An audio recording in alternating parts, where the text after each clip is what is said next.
my girlfriend, the one I spent thousands on over the last 2 years, suddenly stood up in front of a birthday party of 30 people, burst into tears, and screamed, "You're cheating on me." Everyone knows it. Everyone turned to stare at me. Her sister was smiling. I quietly took out my phone, turned on the speaker, and pressed play. And the next 60 seconds of audio completely flipped her entire life upside down. My name is Kyle. I'm 29, and until about 3 hours ago, I was engaged to a woman I'll call Sophia. We'd been together for just over 2 years, and honestly, I thought we had something real. I'm not rich, but I'm stable. I work in project management for a software company.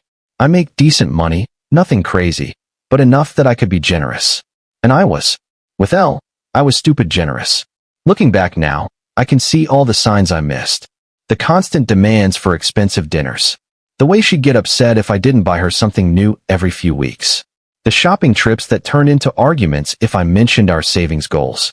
But I loved her, or at least I thought I did. She was beautiful, charming, and when things were good, they were really good. We met at a work conference. She was working for a marketing firm back then, though she quit that job about 8 months ago. She said she was burned out, needed a break. I supported it. I paid for most of our apartment, her car payment, her insurance. Everything.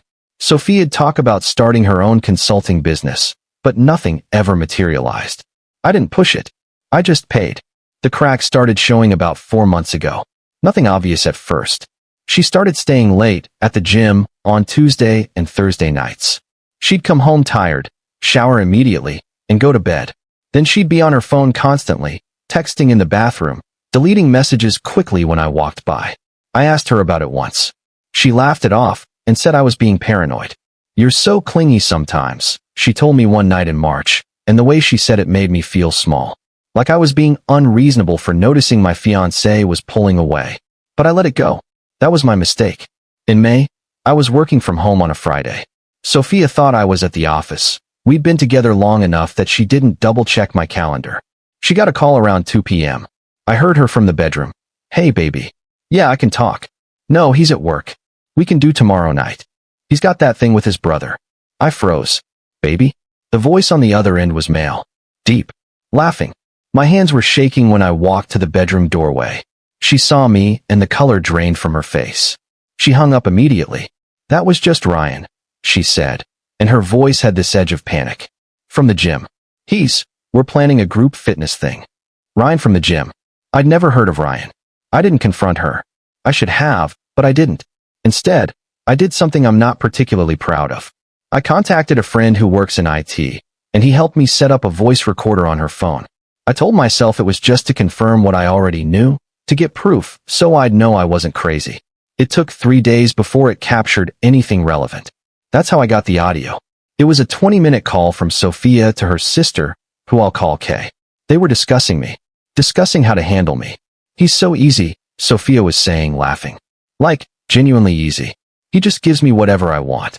I don't even have to ask sometimes. He just throws money at me to make me happy." "Are you going to tell him about Ryan?" Kay asked. Her voice was calm, calculated. "Eventually. Or maybe I'll just leave. I don't know. But I'm not staying with Kyle long term. He's boring, and honestly, now that I know what good sex is supposed to feel like, I can't go back. Ryan's actually ambitious too. He's got his own business." The rest was them laughing about how I paid for everything. How I'd mentioned wanting to propose by the end of the year. How it was adorable that I thought we had a future. I listened to that audio 17 times over the next week. I couldn't stop. Each time felt like getting hit all over again. But I didn't say anything. Update 1. I started planning. I know that sounds cold, but I was thinking clearly for the first time in months. I wasn't angry in that explosive way. I was something worse. I was methodical. Sophia's birthday party was scheduled for Saturday, 2 weeks after I found that audio. Her friends and family were all going to be there. Her sister Kay, her parents, her college friends, everyone. She'd been talking about it for weeks. Already had her outfit planned. A new dress she made me buy her from that boutique downtown. $300. I spent those 2 weeks acting normal. Going to work, coming home, kissing her goodnight. We even had sex twice, which felt surreal. The whole time, I was just waiting. Not angry. Not sad. Just waiting. I didn't do anything confrontational during those 2 weeks. I wasn't going to destroy her at the dinner table or in a private argument. That wasn't the point. The point was that everyone needed to know what kind of person she really was. Everyone who'd watched us together, who'd complimented our relationship, who'd believed we were this perfect couple. They needed to know. I also wasn't going to let her fabricate a narrative where she was the victim. And looking back at that party invitation, I realized something. She'd probably planned to do it. She'd probably planned to manufacture this moment where she could play the wounded girlfriend, and I'd look like the bad guy. That's what someone like Sophia would do. The weekend of the party arrived. We got ready at our apartment. She looked beautiful, I'll give her that. A black dress, hair done perfectly, makeup flawless. She was giddy, excited about seeing everyone. She kept checking herself in the mirror, asking if she looked okay. You look great, I told her, and I meant it. She did look great. She just wasn't a great person. The restaurant was some upscale Italian place her mom had picked. We arrived around 7 p.m. The table was already crowded. Her family, her friends from college, some people I only vaguely knew. I got a lot of hugs, congratulations on the engagement, the usual pleasantries. Her dad pulled me aside to tell me how happy he was that she'd found someone so thoughtful and supportive. It took everything in me not to laugh. We sat down. Appetizers came out. Wine was poured. Everyone was happy. And then, about 40 minutes in, Sophia excused herself to the bathroom. When she came back, she'd clearly been on her phone. Her jaw was clenched. She kept looking at me, then away. Then, suddenly, without any preamble, she stood up.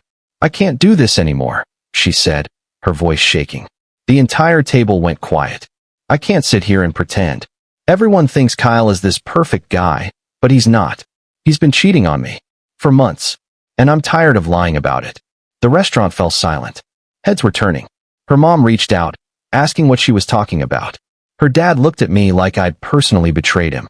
That's not true, I said simply. I wasn't going to yell. I wasn't going to get defensive or angry. I was just going to let the audio speak. It's not true, she laughed, but it was an ugly laugh. Everyone knows it. Don't lie in front of my family. That's when I took out my phone. It was sitting on the table. I unlocked it, opened my voice memos, and pressed play. The audio filled the restaurant. Not loud, but loud enough. Sophia's voice, unmistakable. He's so easy. He just gives me whatever I want. I can't go back. Ryan's actually ambitious too. He's got his own business. He's boring, adorable that I thought we had a future. Then her sister's voice, laughing along. I watched it happen in real time.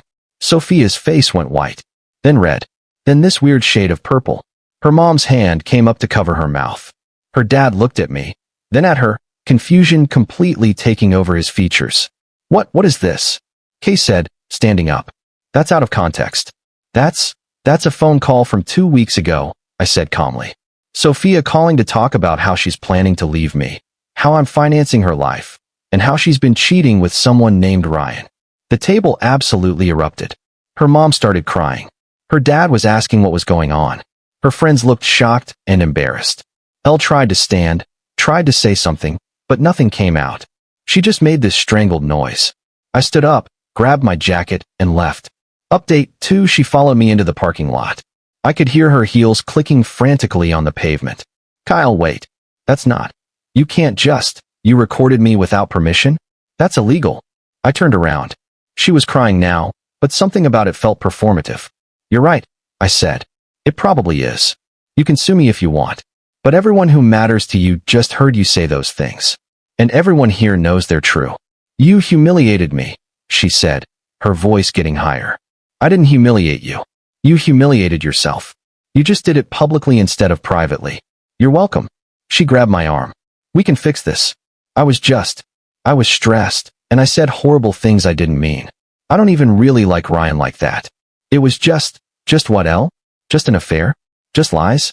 Just financial manipulation? She didn't have an answer. She just stood there, rain starting to fall, mascara running down her face. We're done, I said.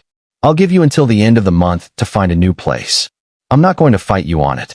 You can take whatever you want. But we're done. I drove home alone and sat in my apartment for hours, just staring at the wall. Update 3: The aftermath was a bizarre mix of awful and oddly satisfying. Her friends texted me asking what happened. Her parents called multiple times, wanting to understand. Her mom apologized profusely, as if she were somehow responsible. Her dad didn't call, but I heard through the grapevine that he'd essentially disowned Elle temporarily. But here's the thing nobody tells you about revenge. It feels good for about 5 minutes, and then it just feels empty. Elle moved out in 2 weeks. She had her lawyers send me a message about some of the money I'd spent on her over the relationship, but honestly, at that point, I didn't care. I was done with lawyers and negotiations. I just wanted her gone. She went to stay with her friend Nicole first, then apparently moved in with Ryan for a while before they broke up. Kay tried to call me multiple times to explain her role and everything. I didn't answer. I don't know if she was being complicit or just caught in the middle, and honestly, I didn't care enough to find out. I found out later that Elle had told people I tricked her, that she'd said those things under emotional duress. But the people who mattered knew the truth. Her own family knew. Her friends knew. She could spin whatever narrative she wanted, but it didn't stick because the evidence was right there. The weird part? I don't feel vindicated. I feel tired. I spent 2 years, pouring money and time and genuine affection into someone who was laughing at me behind my back. And the victory of exposing her in front of 30 people didn't change that. It didn't give me back that time or that money. It didn't undo the embarrassment of having been that blind. Would I do it again? I don't know. Part of me thinks I should have just quietly ended it and moved on. Part of me thinks she deserved public humiliation. Mostly, I think I wasted a lot of energy on someone who was never going to be worth it. The apartment is quiet now.